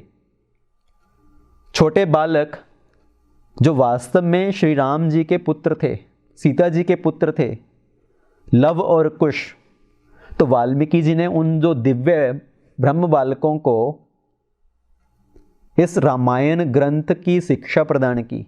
उन्होंने उनको ये शिक्षा दी कि इस पूरे रामायण की जो रचना है उसको कैसे गाया जाए, उसको कैसे कंठस्थ किया जाए। तो लव कुश ने पूरे 24,000 श्लोक को कंठस्थ किया और बहुत ही सुंदर रूप से उनका गायन करने लगे। और फिर वाल्मीकि जी ने उनको आज्ञा दी कि आप अभी जगह जगह पर जाइए, सब जगह जाइए, अलग अलग गांव नगर प्रांत में जाइए और इस रामायण ग्रंथ का गाकर सबको इनका श्रवण कराइए। तो लवकुश अलग अलग जगह पर जाकर इस रामायण का गान करने लगे, और जो भी इनको सुनता, जो भी साधु संत महात्मा इनको सुनते, वो सब इसके प्रति बहुत आकर्षित हो जाते। सब लोग आते, उनको अलग अलग तरह के उपहार प्रदान करते। किसी ने उनको कमंडलू दिया, किसी ने छाता दिया, किसी ने नया कुर्ता धोती दिया। तो इस तरह से सब लोग रामायण को सुनकर बहुत आनंद प्राप्त करते, और लवकुश अलग अलग जगह पर घूम घूम कर इसका गान करने लगे। और वो घूमते घूमते अयोध्या में आए। अयोध्या की सड़कों पर, नगर में वो इस रामायण का गान करने लगे। श्री राम जी के कानों में ये समाचार पहुंचा कि बहुत ही दो सुंदर बालक, दिव्य बालक हैं जो आपके चरित्र का गुणगान कर रहे हैं। तो रामचंद्र जी ने उन दोनों बालकों को अपने महल में बुलाया और अपने सब मंत्रियों को, सब माताओं को आमंत्रित किया कि ये जो बालक हैं बहुत ही मधुर रूप से इस रामायण की रचना का गान कर रहे हैं, और आप सब भी इस रामायण की रचना को सुनिए और उनसे अपने हृदय में आनंद प्राप्त कीजिए। तो लव और कुश भगवान राम की सभा में उन्हीं के चरित्र का, उन्हीं के गुणों का गुणगान करने लगे अपनी मधुर वाणी में, और सब लोग मंत्रमुग्ध होकर उस रामायण की रचना को सुनने लगे। और लव कुश जैसे जैसे इसका गान करते जा रहे हैं, सबका आकर्षण बढ़ता जा रहा है। किसी की आंखों से अश्रुओं की धारा फूट रही है, किसी के हृदय में इतना भाव उमड़ रहा है। तो सब इस रामायण की जो गाथा को भावपूर्वक श्रवण करने लगे, और उन्होंने आरंभ किया अयोध्या नगरी के वर्णन से कि अयोध्या नगरी कैसी है। एक बहुत भव्य नगरी अयोध्या, जो कि मनु के द्वारा बनाई गई। विवस्वत मनु ने इस नगरी का निर्माण किया, और उनके पुत्र विवस्वत मनु, इक्ष्वाकु, ये जो वैवस्वत मनु ने उनका निर्माण किया, और उनके पुत्र इक्ष्वाकु महाराज ने उसके ऊपर राज्य किया। और उनके आगे चलकर बहुत सारे अलग अलग राजा हुए, जैसे कि रघु, दिलीप, सगर, भगीरथ, हरिश्चंद्र। तो ऐसे बहुत सारे महान महान राजा हुए जिन्होंने इस राज्य के ऊपर अपना राज किया। और आगे चलकर महाराज दशरथ हुए जो इस अयोध्या नगरी के राजा हुए। और महाराज दशरथ के समय में इस अयोध्या नगरी का जो वर्णन है, इस अयोध्या नगरी की जो भव्यता है, जो ऐश्वर्य है, उसका क्या वर्णन करें। ये पूरी नगरी इतनी सुंदर है। अयोध्या, अयोध्या का नाम अयुद्ध, यहाँ पर किसी तरह का कोई युद्ध नहीं है, जहाँ पर किसी तरह का कोई कलह नहीं है, जहाँ पर किसी तरह का कोई रोग नहीं है। ये नगरी सब तरह से सुरक्षित है, सब प्रकार से सुरक्षित है। इस नगरी में बहुत अलग अलग तरह के साधु महात्मा रहते हैं, बहुत सारे व्यवसायी लोग रहते हैं, बहुत सारे क्षत्रिय लोग रहते हैं। हर जगह, हर सड़कों पे हर समय नृत्य हो रहा है, हर समय गायन हो रहा है, हर समय उत्सव मनाया जा रहा है। तो अयोध्या नगरी का जो भव्य है, जो ऐश्वर्य है, बहुत ही सुंदर है। यहाँ पर इतने बड़े बड़े योद्धा हैं जिनके अंदर बहुत सारी कलाएं हैं, और एक खास प्रकार की कला है शब्द भेदी बाण चलाने की कला। यहाँ पर बहुत सारे ऐसे महारथी हैं जो शब्द भेदी बाण चलाने की कला में प्रवीण हैं, महारथी हैं। महाराज दशरथ स्वयं भी शब्द भेदी बाण की कला में प्रवीण थे। तो लवकुश ने इस प्रकार से रामायण की जो गान है वो शुरू किया। तो एक ये है वाल्मीकि रामायण की रचना जो इस तरह से आरंभ होती है, और एक दूसरे प्रकार की है जो अलग अलग साधु संतों ने रामायण की रचना की है। उनकी रचना कैसी है? एक रचना आती है तुलसीदास जी की रचना रामचरितमानस। लोग अक्सर पूछते हैं रामचरितमानस में और जो वाल्मीकि रामायण है उसमें क्या अंतर है, कि तुलसीदास जी की रामायण इतनी फेमस क्यों हुई, वो अब आजकल ज़्यादातर रामचरितमानस ही क्यों पढ़ी जाती है। तो रामचरितमानस में और वाल्मीकि रामायण में क्या अंतर है? तो तुलसीदास जी ने रामचरितमानस की रचना की, और उनका भाव क्या था? वास्तव में तुलसीदास जी बोलते हैं मैंने रामचरितमानस की रचना नहीं की। आपने रचना नहीं की तो फिर किसने रचना की? तो तुलसीदास जी कहते हैं रामचरितमानस प्रसाद त्रिपुरारी को। ये जो रामचरितमानस है ये शंकर जी का प्रसाद है। ये मैंने नहीं लिखा, ये शंकर जी की रचना है। शंकर जी ने कब लिखा, कैसे लिखा? तो उन्होंने कहा रचि महेश निज मानस राखा। ये इसकी रचना शंकर जी ने की, पर उन्होंने इसको अपने हृदय में छुपा कर रखा, समय आने पर उसको प्रकाशित करने के लिए। तो इसके जो रचयिता हैं, जो राइटर हैं, वो तो शंकर जी हैं, मैं तो सिर्फ इसका एक प्रकाशक हूँ। जैसे कभी कोई पुस्तक लिखी जाती है तो उसका एक लेखक होता है, एक उसका कोई एडिटर होता है, कुछ एक उसका प्रकाशक होता है, राइट, पब्लिशर। तो तुलसीदास जी बोल रहे हैं मैं इसका लेखक नहीं हूं, मैं तो सिर्फ इसका एक प्रकाशक हूं। लिखने वाले तो शंकर जी हैं, महादेव।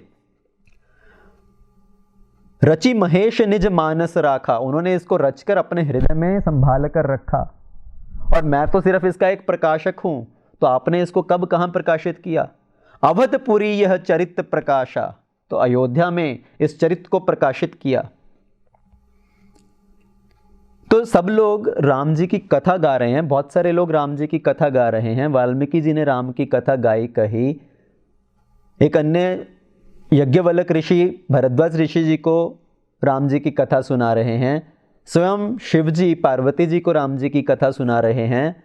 कागभूषणी जी ने गरुड़ जी को राम जी की कथा सुनाई, तो मैं भी राम जी की कथा सुना रहा हूं। तो आप राम जी की कथा किसको सुना रहे हैं? तो तुलसीदास जी ने कहा मैं तो अपने आप को राम जी की कथा सुना रहा हूं, मैं तो अपने मन को राम जी की कथा सुना रहा हूं। तो स्वांत सुखाय तुलसी रघुनाथ गाथा, मैं तो अपने मन को भगवान राम की गाथा, भगवान राम की कथा सुना रहा हूं। भगवान को अपने मन की व्यथा सुनाते हैं और अपने मन को भगवान की कथा सुनाते हैं। जब हम भगवान के सामने जाते हैं, भगवान को प्रार्थना करते हैं, तो भगवान को अपने मन की व्यथा सुनाते हैं, पर अपने मन को हम भगवान की कथा सुनाते हैं उसको शांत करने के लिए। तो तुलसीदास जी कह रहे हैं मैं भी कथा कर रहा हूं, पर मैं सिर्फ अपने आप के लिए कथा कर रहा हूं, अपने मन को शांति के लिए, अपने मन के सुख के लिए। तो जितने भी राम कथा के वक्ता हैं, हम लोगों को इससे बहुत कुछ सीखना चाहिए। हम जब राम कथा कर रहे हैं उसका उद्देश्य क्या होना चाहिए? राम कथा का उद्देश्य सिर्फ ये नहीं है कि दूसरों को सुलाने के लिए है, कि दूसरे ये कथा को सुने और उनके हृदय के अंदर भाव प्रकट हो, वो अच्छी बात है। पर उसके साथ साथ इसका जो पहला उद्देश्य है वो क्या है? हमें ये सीखना चाहिए। इसमें 3 चीज़ें बहुत अच्छी सीखने के लिए। राम कथा जब हम सुना रहे हैं तो उसका जो पहला उद्देश्य है स्वांत सुखाय रघुनाथ गाथा, कि मैं ये राम कथा कर रहा हूँ अपने मन को सुखी करने के लिए। अपने मन को शांत करने के लिए, मेरे मन के अंदर जो इतने विकार हैं उन विकारों से छुटकारा पाने के लिए, मैं अपने मन को शांत करने के लिए ये कथा बोल रहा हूं, ये कथा गा रहा हूं। तो स्वांत सुखाय रघुनाथ गाथा, और दूसरा मोरे मन प्रबोध जेहि होई। मैं ये कथा गा रहा हूं जिससे मेरे मन के विकार नष्ट हों, मेरा मन बिगड़ने से बच जाए, ये माया के प्रभाव में आने से बच जाए। आजकल बहुत सारी राम कथा होती है, लोग पूछते हैं इतनी राम कथा हो रही है, आप लोग कितने लोगों को भक्त बना रहे हो? आपकी कथा सुनकर कुछ लोग भक्त बन भी रहे हैं, किसी के अंदर कुछ हृदय परिवर्तन हो रहा है कि नहीं हो रहा? तो किसी और के हृदय में परिवर्तन होने से पहले आवश्यक है कि हमारे हृदय के अंदर परिवर्तन हो। हम अपने मन को पहले बिगड़ने से बचा पाएं, हम अपना आचरण पहले ठीक कर पाएं, तभी हम दूसरों का आचरण ठीक कर पाएंगे। अगर अपना ही आचरण अच्छा नहीं है तो दूसरों का आचरण कैसे अच्छा कर पाएंगे? तो इसका उद्देश्य राम कथा का पहला होना चाहिए, मेरे मन प्रबोध जेहि होई, कि मैं अपने मन को बिगड़ने से बचा सकूं, मेरा मन इस संसार में ना भटके, इस संसार के कलह में ना फंसे। उसके बाद अगर दूसरे भी इस कथा से प्रभावित होकर भगवान की भक्ति में आगे बढ़ रहे हैं तो वो बहुत अच्छी बात है। हमारा प्रचार करने का जो ढंग है ये सिर्फ बोलना नहीं है। प्रचार का मतलब होता है अपने आचरण से सिखाना, प्रचार से आचरण अच्छा। अगर जब लोग हमारा आचरण देखेंगे कि हम अपने आचरण में कैसा व्यवहार कर रहे हैं, तब उससे लोग प्रभावित होंगे। तो स्वांत सुखाय रघुनाथ गाथा, मोरे मन प्रबोध जेहि होई। और एक और उद्देश्य क्या है राम कथा करने का? निज गिरा पावन करी कारण, कि मैं राम कथा कर रहा हूं, भगवान राम की गुण लीलाओं का वर्णन कर रहा हूं अपनी जिह्वा को पवित्र करने के लिए। हमारी जिह्वा जो अलग अलग विषयों में लीन होना चाहती है, अलग अलग विषयों में रत होना चाहती है, उसको कुछ बोलने के लिए चाहिए। लोग इतना आपस में बातचीत करते हैं, खुसर फुसर करते हैं, इसको बोलते हैं कि एक दूसरे की निंदा करते हैं, चुगली करते हैं। अपनी जिह्वा को उन सब चीज़ों में लगाने से बजाय भगवान राम के गुणगान करने में उसको लगाया जाए। निज गिरा पावन करी कारण, तो मैं जो राम कथा बोल रहा हूं अपनी जिह्वा को पवित्र करने के लिए बोल रहा हूं। अपनी वाणी में अमृत घोल और रसना राधे राधे बोल। अपनी वाणी में अमृत घोल और रसना राधे राधे बोल। ये बोल बड़े अनमोल और रसना राधे राधे बोल। ये बोल बड़े अनमोल और रसना राधे राधे बोल। तो अपनी जिह्वा को अन्य विषयों में लगाने के बजाय भगवान के गुणगान करने में, भगवान का नाम जप करने में, भगवान की कथा को बोलने में लगाना चाहिए। तो ये उद्देश्य होना चाहिए हमारा भगवान की कथा करने का, अपने सुख के लिए पहले, कि हम अपने आप को बिगड़ने से बचा सकें, अपने आप को भटकने से बचा सकें और अपनी जिह्वा को पवित्र करें, फिर ही हम दूसरों का उद्धार कर सकते हैं। तो तुलसीदास जी से पूछा जाए, ठीक है आपने राम कथा का ये प्रकाशन किया, उसका नाम आपने रामचरितमानस क्यों रखा? जितने भी अन्य रामायण की रचना हुई, राम जी की लीलाओं की रचना हुई, सबने उसका नाम रखा रामायण। वाल्मीकि जी ने उसका नाम रखा रामायण, और फिर कंभ रामायण, आनंद रामायण, अध्यात्म रामायण, तो सबका नाम रामायण है। आपने अपने ग्रंथ का नाम रामचरितमानस क्यों रखा? तुलसीदास जी का भाव बड़ा अच्छा है उसमें। देखिए, कुछ लोगों को बहुत गलत तरह से इसमें विचार आता है कि रामचरितमानस, इसका अर्थ है कि जो किसी के मन से, उनके मन गढ़ंत विचार हैं जो, वो मानस है। रामचरितमानस का अर्थ ये नहीं है। रामचरितमानस का अर्थ वास्तव में क्या है? रामचरित, श्री राम जी के चरित्र का, मानस मीन्स लेक, झील। तो राम जी के लीलाओं रूपी जो एक झील है वो है रामचरितमानस। इसमें राम जी की लीलाओं का वर्णन है। जिसका मन भगवान राम की लीलाओं में पूरी तरह से डूबा हुआ है वो है रामचरितमानस। और तुलसीदास जी बोलते हैं कि रामायण जो है वो भगवान का घर है, वो भगवान का मंदिर है जहाँ पर भगवान विराजमान हैं। और मंदिर में प्रवेश करने से पहले हमें चाहिए कि हम अपने आप को शुद्ध करें, अपने चरण धोएं, अपने हाथ धोएं, अपना स्नान करें। तो मंदिर जाने से पहले जो एक विधि है वो है अपने आप को शुद्ध करना, अपना स्नान इत्यादि करना। तो स्नान करने के लिए क्या चाहिए? सरोवर। तो जो मानस है, मानस का अर्थ है सरोवर। जो रामचरितमानस है ये भगवान राम की लीलाओं रूपी सरोवर, जिसमें डुबकी लगाकर हम अपने आप को पवित्र कर पाएं, ताकि हम भगवान के मंदिर में प्रवेश करने के काबिल बन सकें, लायक बन सकें। तो ये है रामचरितमानस का असली अर्थ, जो भगवान की लीलाओं का रूपी सरोवर है, जिसमें डूबकर हम अपने आप को पवित्र कर सकते हैं। और तुलसीदास जी ने इस भाव से इस ग्रंथ का नाम रखा रामचरितमानस। जब हम रामायण की कथा करते हैं तो लोग कई बार मेरे पास आते हैं, पूछते हैं आप वाल्मीकि रामायण में से बोलने जा रहे हैं या रामचरितमानस में से बोलने जा रहे हैं? तो वास्तव में प्रश्न ये नहीं है कि कहाँ से बोलने जा रहे हैं, पर मुझे पता है कि लोग क्यों ये प्रश्न पूछते हैं, उनके मन में क्या भाव है। तो हम चाहे वाल्मीकि रामायण से सुने, तुलसीदास जी की रामचरितमानस से हम चाहे ना सुनना चाहें, वो अलग बात है, पर हमें अपने आप को अपराध करने से बचाना चाहिए। भगवान के नाम के प्रति 10 तरह के अपराध बताए जाते हैं पद्म पुराण में। पहला अपराध है सताम निंदा, भगवान के भक्तों की निंदा करना। परम भक्तों की निंदा विशेषकर भगवान को बिल्कुल प्रिय नहीं है। तो तुलसीदास जी जैसे संत, महान संत, जिन्होंने इस ग्रंथ की रचना की, जो भगवान के इतने प्रिय हैं, जिस ग्रंथ को साक्षात शंकर जी ने अपने हस्ताक्षर किए, तुलसीदास जी की कुटिया के बाहर भगवान स्वयं आके उनकी रक्षा करते हैं। इतने जो उत्तम महात्मा, इतने उत्तम संत भक्त हुए भगवान के, हमें उनको उनकी निंदा करने से बचना चाहिए। और एक और अपराध आता है नाम के प्रति श्रुति शास्त्र निंदनम। उसका अर्थ क्या है कि जो हमारे वैदिक शास्त्र हैं उनकी निंदा करना। जो भी शास्त्र वैदिक शास्त्रों के आधार पर हैं, वेद पुराण के आधार पर हैं, उन शास्त्रों की निंदा करना, वो भी नाम के प्रति एक अपराध है। तो हमें इन अपराधों से अपने आप को बचाना चाहिए।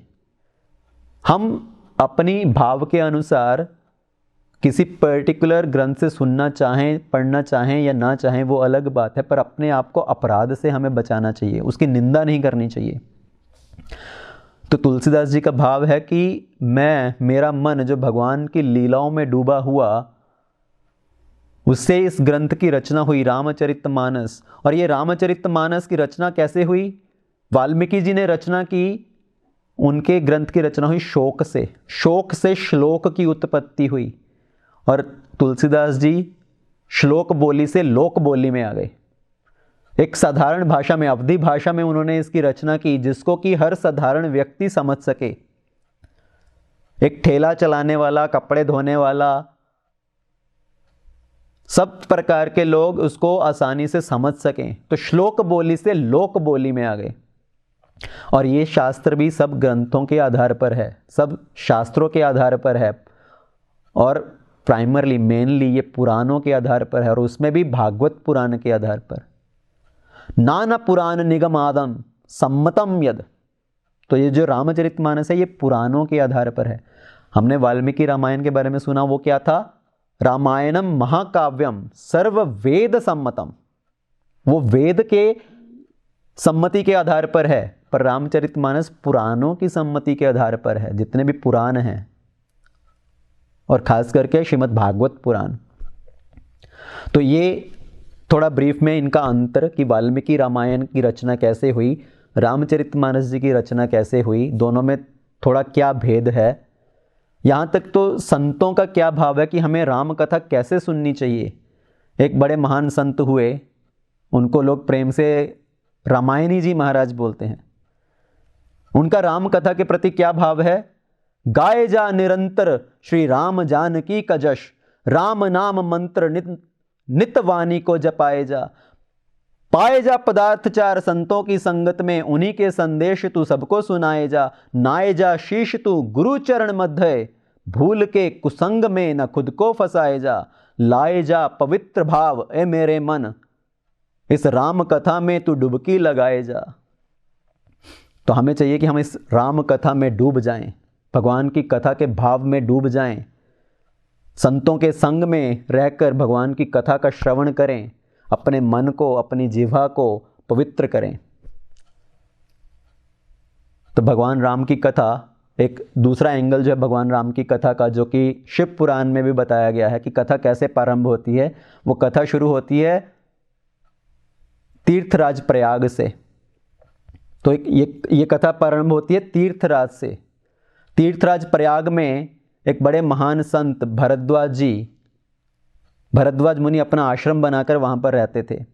भरद्वाज मुनि बस ही प्रयागा, तिन्हि राम पद अति अनुरागा।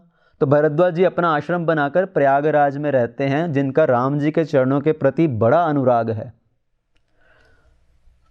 ये तीर्थराज प्रयाग क्या है? जो कि गंगा जमुना सरस्वती जी का संगम है। तीर्थराज प्रयाग, सब तीर्थों के राजा। तो वहाँ पर ये अपना आश्रम बनाकर रहते थे और माघ के महीने में बहुत सारे साधु महात्मा उस तीर्थराज प्रयाग में आते थे, एक महीने के लिए रुकते थे, रोज तीर्थराज प्रयाग में स्नान करते थे और सब संत महात्मा बैठकर भगवान की कथाओं का श्रवण करते थे। ये तीर्थ यात्रा का महत्व। जब भी हम तीर्थ में जाते हैं तो तीर्थ में जाने का क्या भाव होना चाहिए? तीर्थ यात्रा का मतलब ये नहीं है कि खमन पूरी पात्रा। तीर्थ यात्रा का मतलब है तपस्या की मात्रा। हम लोग जब तीर्थ यात्रा पे जाते हैं, अक्सर लोग जब तीर्थ यात्रा पे जाते हैं तो क्या भाव देखा जाता है? जब भी कहीं जाना हो तीर्थ यात्रा पे, चाहे अयोध्या है, चित्रकूट है, वृंदावन है, जगन्नाथपुरी है, तो पहले तो हमारा ये विचार रहता है कि मैं रहूँगा कहाँ, खाऊँगा कहाँ, मुझे लंच डिनर कहाँ मिलेगा, क्या मिलेगा, वहाँ पर कोई 5 स्टार होटल है कि नहीं, कोई गर्म पानी की व्यवस्था है कि नहीं। तो हम सब इन चीज़ों के बारे में ज़्यादा चिंतन करते हैं। और पूरे रास्ते के लिए क्या क्या सामान बनाकर लेके जाएंगे खाने के लिए, तो इन चीज़ों में हमारा पूरा ध्यान लगा रहता है। तीर्थ का मतलब नहीं है खमन पूरी पात्रा, तीर्थ का मतलब है तपस्या बढ़ाने की मात्रा। जब भी हम तीर्थ यात्रा पे जाते हैं वहाँ पर तपस्या करना चाहिए, वहाँ पर हमें भगवान की लीला स्थली देखनी चाहिए, भगवान की कथाओं का श्रवण करना चाहिए साधुओं से। लोग जाते हैं तीर्थ यात्रा में और उसको भी एक तरह से सैर सपाटे की तरह समझते हैं। सब जगह पिक्चर खींचना, photo click click click click, selfie selfie, और इतनी फ़ोटो खींचते हैं बाद में पता नहीं उसको कोई देखता भी है कि नहीं देखता। बस एक फ़ोटो खींचना है, उसको फेसबुक पे डालना है, देखो मैं यहाँ पर घूम कर आया हूँ।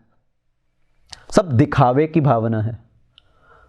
तो तीर्थ यात्रा में जब जाते हैं तो हमें सही भाव से जाना चाहिए कि साधुओं का संग करें, भक्तों का वहाँ पर संग करें, भगवान की लीला स्थली के बारे में जानने का प्रयत्न करें और भगवान की लीलाओं को समझने का प्रयत्न करें।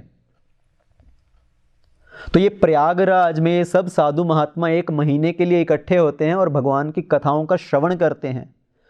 जैसे भगवत गीता में भगवान बोलते हैं, मत चित्ता मत गता पराना बोधयन्तः परस्परम कथयन्तिश्च माम नित्यम तुष्यन्ति च रमन्ति च।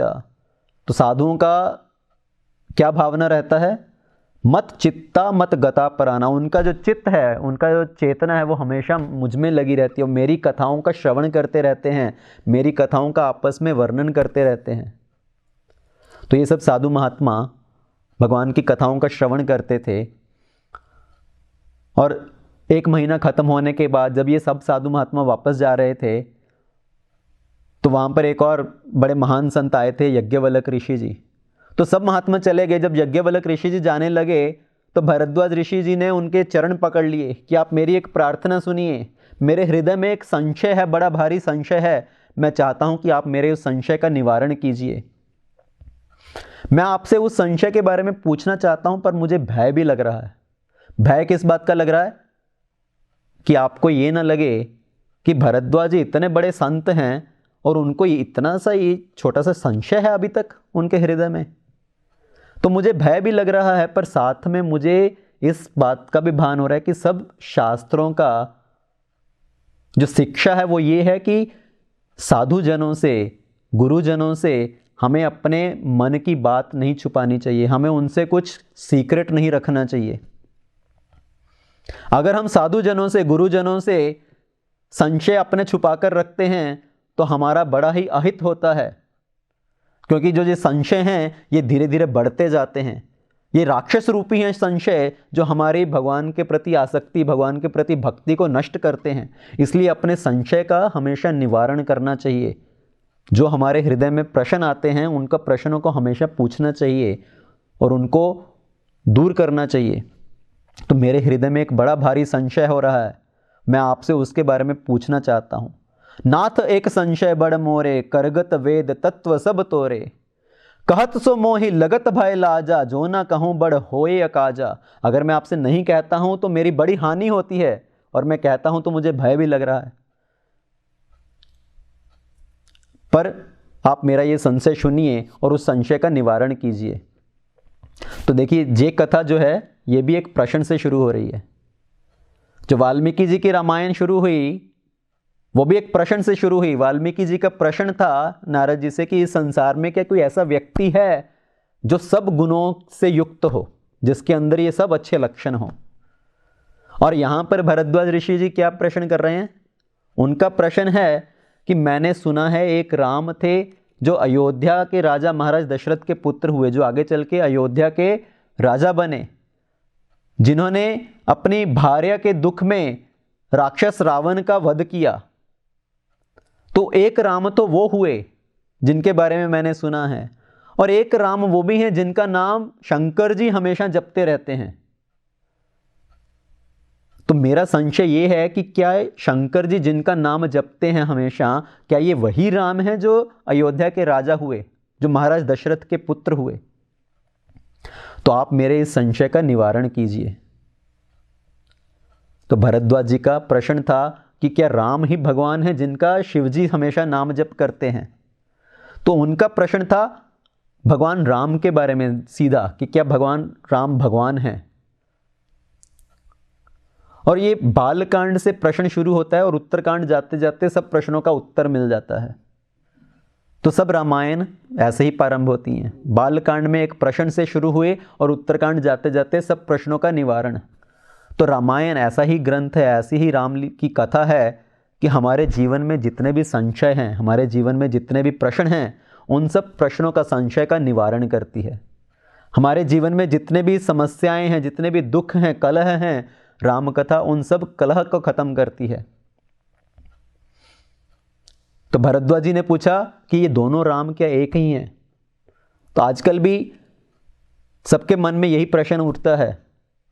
भरद्वाज जी ने ये प्रश्न अपने लिए नहीं पूछा, वास्तव में ये प्रश्न उन्होंने जन कल्याण के लिए पूछा कि लोगों के हृदय में ये भावना है।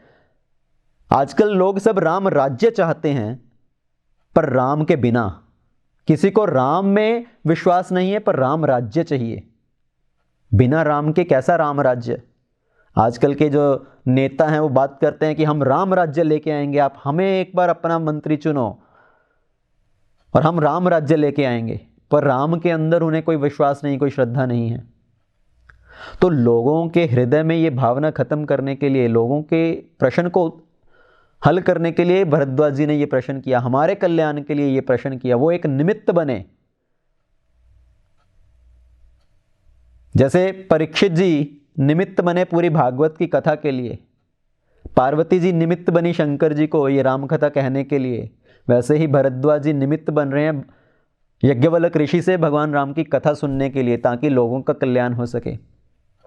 तो लोगों की भावना रहती है कि क्या राम जी सच में भगवान थे? उनको लगता है कि राम अगर हुए भी तो वो कोई साधारण पुरुष थे, ठीक है उनमें कुछ विशेष क्षमताएं होंगी, वो एक अच्छे क्षत्रिय थे जिन्होंने अच्छा आचरण किया, पर उनको भगवान नहीं मानते। तो ऐसे ही कई बार लोग ये कबीर जी का एक दोहा पढ़ लेते हैं और बोलते हैं कि मैंने तो सुना है 4-4 राम हैं, एक नहीं 4-4 राम हैं। तो वो एक कबीर जी का दोहा कहीं पढ़ के लेके आते हैं जिसके अर्थ को लोग समझते नहीं हैं, पर बोलते हैं 4-4 राम हैं। एक राम दशरथ का बेटा, एक राम घट घट में लेका, एक राम का सकल पसारा, एक राम है सबसे न्यारा। तो ये चार चार राम हैं। एक राम जो दशरथ के बेटे हुए, एक राम जो घट घट में लेटे हुए हैं, जो परमात्मा स्वरूप में सब जगह विराजमान है। एक राम का सकल पसारा, जो इस पूरी पृथ्वी के पालनहार हैं। एक राम है सबसे न्यारा, परम पुरुषोत्तम भगवान जो अपने साकेत धाम में रहते हैं। तो ये चार चार राम हैं। तो वास्तव में क्या ये कबीर जी ने कहीं भी बोला चार राम हैं? सब जगह उन्होंने बोला एक राम, एक राम, एक राम, एक राम। एक राम दशरथ का बेटा, एक राम घट घट में लेटा, एक राम का सकल पसारा, एक राम है सबसे न्यारा।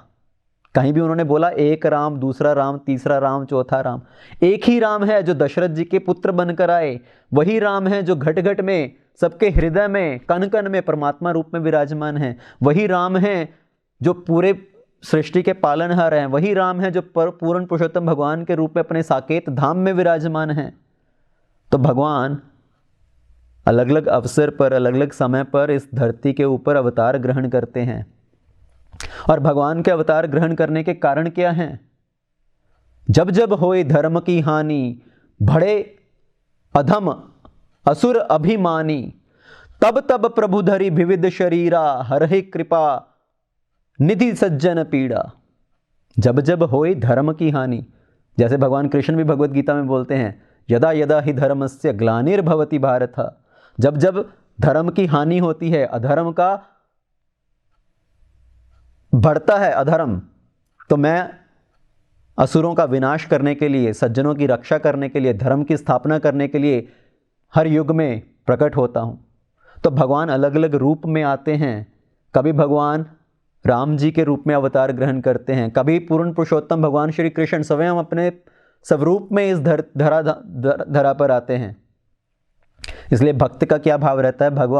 भक्त हमेशा भगवान को यही प्रार्थना करते हैं कि प्रभु आप अपने विभिन्न रूप लेकर हमारे सामने प्रकट होइए, हमारे मन को आकर्षित करने के लिए।